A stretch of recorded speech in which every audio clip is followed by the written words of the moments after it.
Yung impact, dama pa yan. Di lang to checkmate, dama pa yan. Kalalabasan, magdadrama yan at magdadama yan sa magdadama yan. Kung magdadahilan, eh, di dadagdagan ko magdadalasan.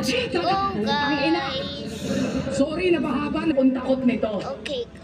Pero nung nalaman niyang papalag ako, si Gago nagpanik ng todo.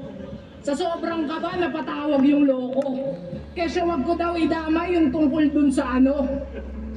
Nung pinalagan, may kondisyon na yung gusto. So paano ko katukat sa'yo? Ba't binabaliktad mo? Kasi ako, matatakot dyan. Eh kahit putang ina naman.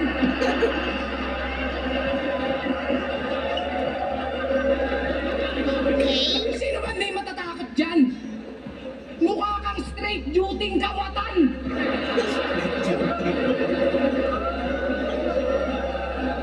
Literal work from home ba? Kaso bahay ng iba yung pinapasukan.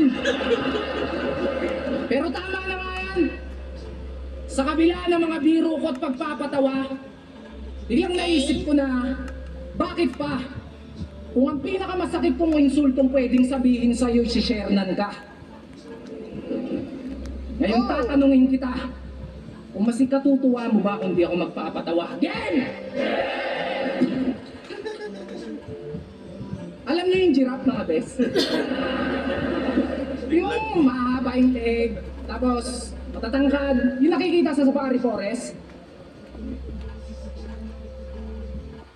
Okay.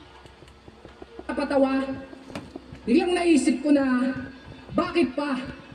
Kung ang pinakamasakit kong insultong pwedeng sabihin sa'yo, si Shernan ka. Ngayon tatanungin kita, kung mas ikatutuwa mo ba kung di ako magpapatawa? Again! Alam niyo yung giraffe mga bes? Yung mahaba yung leg, tapos matatangkad, yung nakikita sa safari forest. O ganito itsura nun kapag kinumpres.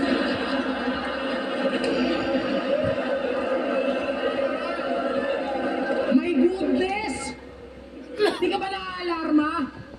Kung saan ka magpunta, yung tiyan mo laging nakabalandra. Naabutan nyo na ba itong nagsisiyesta sa kalsada?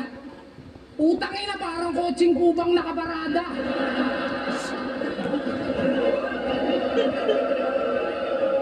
Kaya maawa ka. Maawa ka sa misis mo, brother. Baka pwedeng pakiconsider. Paano pag binabakhag ng partner? Parang magpapalit ng galon sa water dispenser.